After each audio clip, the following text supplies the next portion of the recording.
Hey everybody, welcome back to class. This is JamWow coming to you again from the Class for Clash account. And again, just following along with the last, if you watched the last chapter about the Tier 1 troops, and we're jumping right into Tier 2 troops. And those are a little bit different simply because, for one thing, they're a lot more stronger, they're a lot more powerful, they have a lot more specific purposes, and they're very, very expensive too. If you look at the first Tier 2 troop, is that giant. This bad boy is what I call a meat shield. You put a row of these giants in a line, just like that. They will shield or protect your Tier 1 troops, so you can put them in behind there. Let me give you an example. Let's see. Okay, first thing I do is test for any troops inside the clan castle. Nothing there. So look at that. I spread them out, and these defenses, well, that was a mess. I did not mean to drop that. Dadgummit. But and then look at where I put the archers, just a few out of the range of the defenses, because these defenses are focused on those giants. And look how long it's taken for those giants to go down. Several hits instead of one hit on an archer. And so these archers are just cleaning up the mess on the outside while those giants are soaking up all of the damage. And then my clan castle troops, those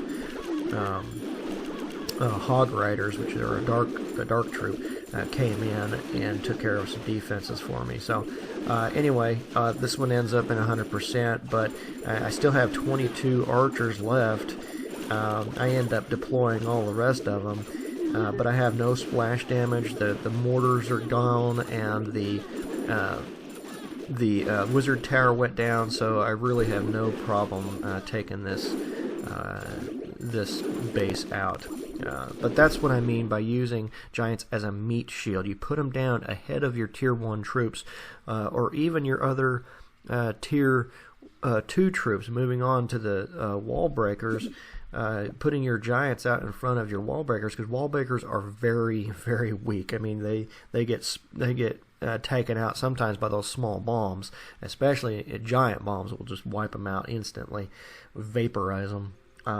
So if you drop your giants ahead of your wall breakers, then you give those defenses something else to focus on. Now you got to time it just right if you're going to drop a wall breaker after you drop your giants, because if the wall breaker is at the wrong place at the wrong time, then they're going to get knocked out by a mortar hit or the attack of a wizard tower. So, but using these giants to put down ahead of your wall breakers is a great plan. But wall breaker is a Tier 2 troop also, because he's got a specific. He's expensive, but he has a purpose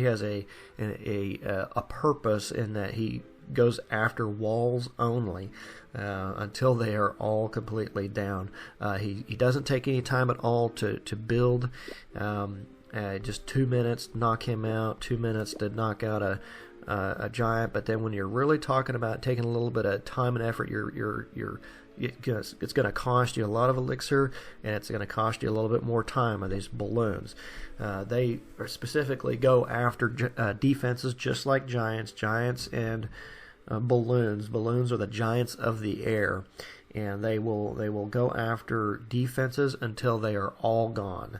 Now the difference between the balloons and the giants, though, too, another difference is that a balloon, it causes splash damage. And splash damage means that when a balloon attacks this defense and it drops right here, then these walls all around here and the storage will also take some damage, because the amount of damage is spread out among everything in range, a certain amount of tiles.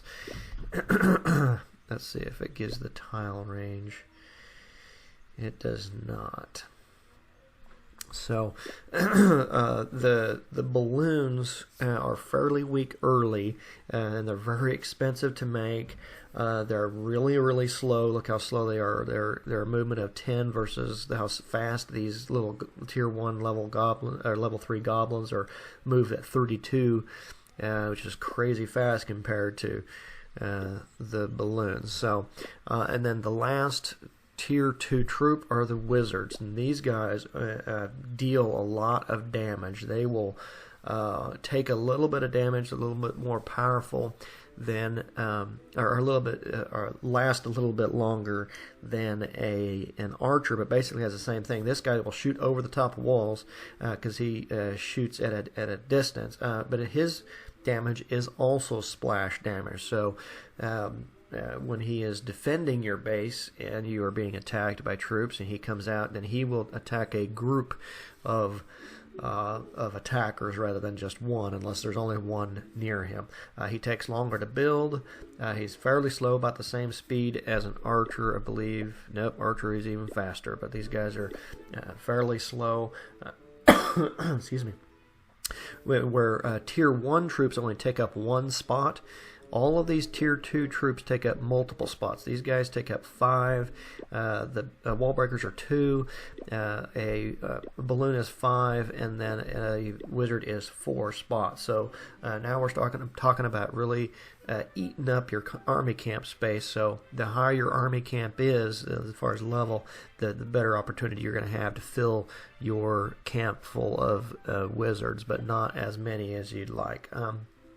So that is the tier 2 troops. They have specific purposes. They're more expensive, take longer to build, take up more spots, but they are more powerful. So that's the trade-off. That is all that I have for the tier 2. Stick around for the or check out the chapter on tier 3 troops. Moving on. So it's Jamwell, and for now, class dismissed.